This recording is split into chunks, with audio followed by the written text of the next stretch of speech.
guys, I just want to give you a little tip. If you're coming out to Orlando, one thing we're learning is like places are booked like days in advance. So before you even come here, reserve your tables where you want to eat. Like the Chocolate Emporium. Like, where was the other place that was booked? Oh, the Mexican restaurant that's on City Walk.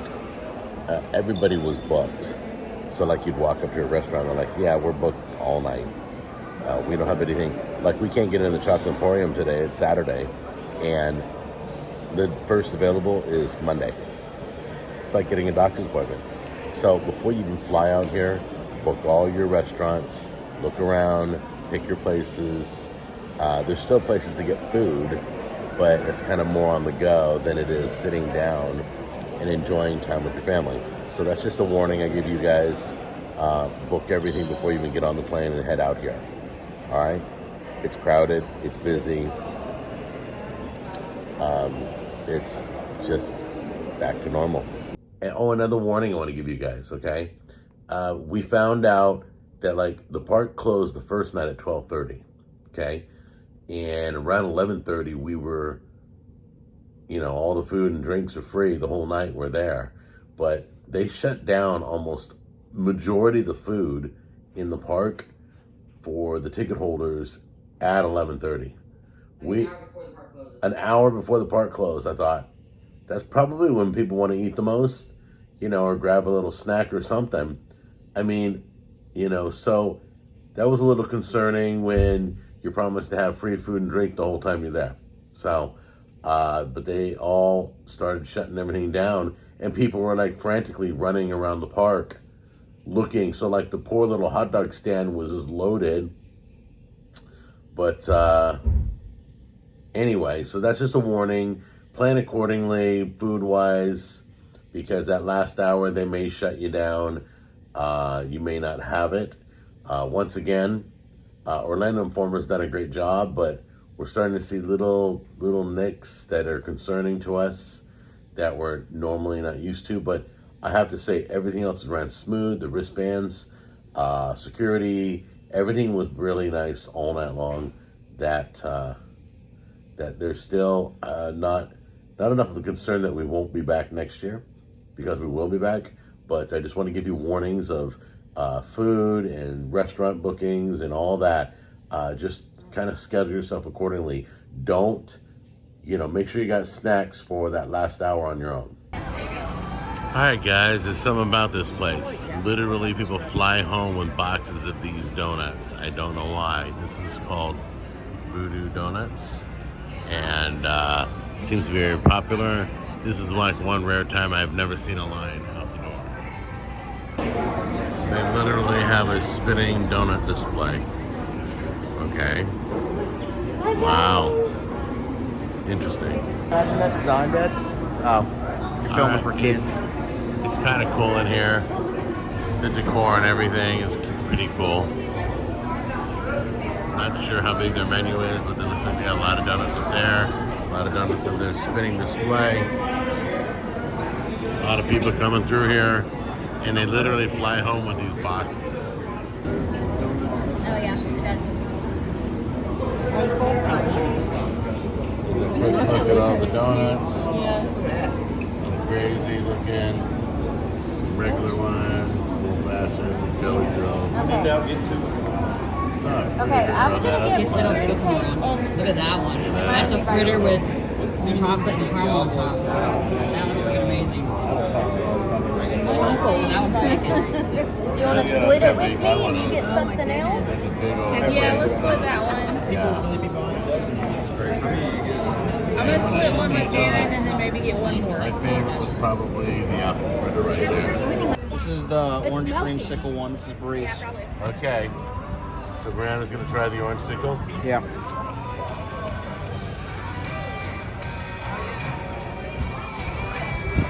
Oh, there's filling in it too. Oh, there's filling? Let me see. Oh, cool. This is It the does 8 taste mile. like an orange creamsicle. Oh, is that the M&M one? Okay. Yeah. Got it. I get it. Get it, guys? M&M, 8 miles, donut. Mm-hmm. And which one's that? That's a strawberry one, Strawberry. right? Okay, go ahead. And give me the honest truth once you've kind of partake in.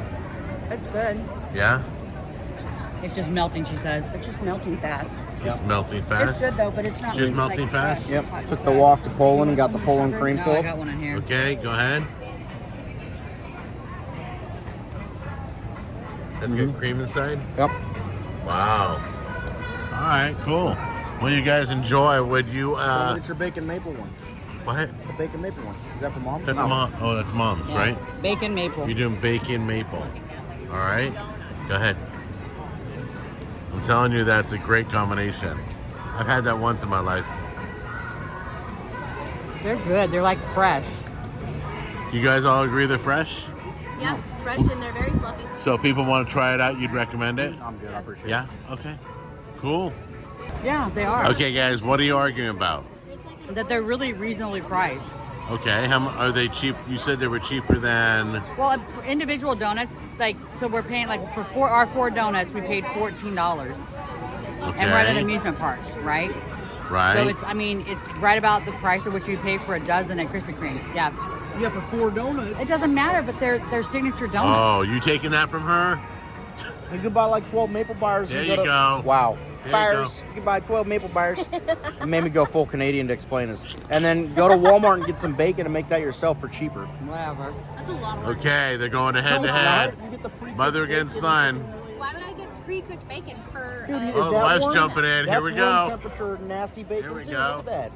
You can so see you're the gonna make bacon the fat room solidified. temperature? I don't know. You taking No, that? I would heat it up and lay it on the You letting donut. family members step all over you? No, I said that's room temperature. I would letting heat the up- family I would just heat up the totally tear bacon you so up? it would melt the icing. I was fat for a reason, dude. Like, I promise you, I'm way better at this Okay, so than you're you gonna are. make this? You All want me right, to make it? guys, I'll we're make it when I gonna get home. I'll make it let as you soon as know I- we're doing Except round for walking round through, I'll make 15 it. will start in 3 minutes. You can go in and get their Okay, guys, I know you just don't see enough Mexican food on my show, so I'm gonna show you what we got here.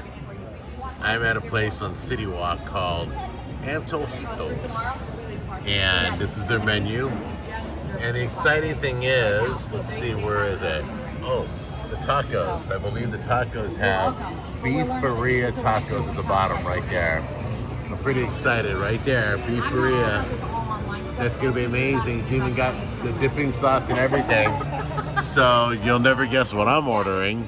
The rule is if the chips are warm and the salsa's good, that's a pretty darn good restaurant. So I'm gonna have you do it, Brianna, because Tammy's not here. Okay. You're gonna tell me chips are warm, Chips are warm. chips are warm, and if the salsa's good, then the whole menu's good. Which I've been here before years ago. Yeah? All right. So that's the rule. They come to your table with a little cart. They make your fresh guacamole. I'm just gonna watch her for a few seconds. She's got it all planned. Is that funny? Yeah. Squeezing the juice out, the citrus. She just got done making it for another table too. How cool. What are these? That's their burrito tacos. Burrito tacos. Not really good. People just don't know how to make burrito tacos. You know what? These aren't the burrito tacos. They're not. I was gonna say they look different. Hold on a minute. What is I mean, that? they just look like they're made I don't know how to differently. pronounce it. These are like little street tacos with a little bit of dip. Yeah. No, that's not it. I was gonna say, aren't they kind of normally dipped in other something? That looks amazing. What is that? A chimichanga. What is that? It's chilaquiles, something. Yeah, this is not it. You guys want to send yours back or not? No, I'll eat it. You can eat yours. I'm good. They'll be good.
family's going on the Velocicoaster, and that seems to be the hottest roller coaster in the park. Obviously, I'm not going on it because I don't do roller coasters, but they're gonna go have fun, and we will see how that goes.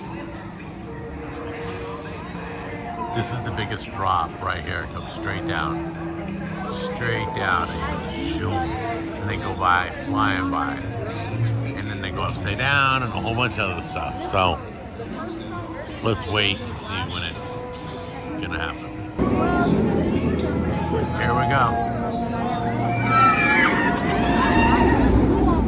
That's the drop. That's a big one. So they're on their way now to go ride the rest of the roller coaster. They're doing some twists and turns and a whole bunch of other things. So that's the very first part of the roller coaster right there. That's where it picks up all the speed. All right, guys, just want to do a quick little recap. Things that we discovered. Had a blast. The family had a blast, and that's all that matters. We just warn you to schedule your food accordingly. Food places are announced that they're going to close an hour early. So if I missed that, then that's on me. But they did a pretty good job of it. The parks were still empty. Everybody got on their rides they wanted. The hotels obviously give you discounts for this event. There was lots of, and if you've never done this before, there is a Facebook page called Universally Crafted or Universal Crafted, one of those. And there are people that hide Harry Potter stuff in the park, and like little gifts, and you can go find them. They'll take a picture, and you go throughout the whole park and find that location, or you find them. They're wearing a special backpack. They start giving you free wands or free stickers or free whatever 3D printed objects. I mean, there's tons of stuff going on. There's a big following for this. Happens every year. The kids like to do it. I like seeing the kids have fun. Tammy and I had fun. So once again, you know, we see just a little bit of room for improvement, but they're still running a tight ship. Everybody's moved around. They clear out the park really fast for the event. And by far, there were so many nice people that I saw at the park, which was pleasant. People really cared about each other. That was nice to see. You know, there was a lot of people before they cleared out the park, so there was a lot of kind of bumping into each other type stuff, but everybody was super nice and kind. So I want to thank Orlando Informer for doing this event. They do it like 3 times a year. I think the next one's in February. If you guys are interested, check out the tickets. We prefer to do it Christmas time. It's kind of our Christmas thing. We bring the kids out here and we just have fun. So anyway, you guys take care, and that'll do it for this trip unless something crazy happens at the airport on the way out. All right, I love you. Bye-bye.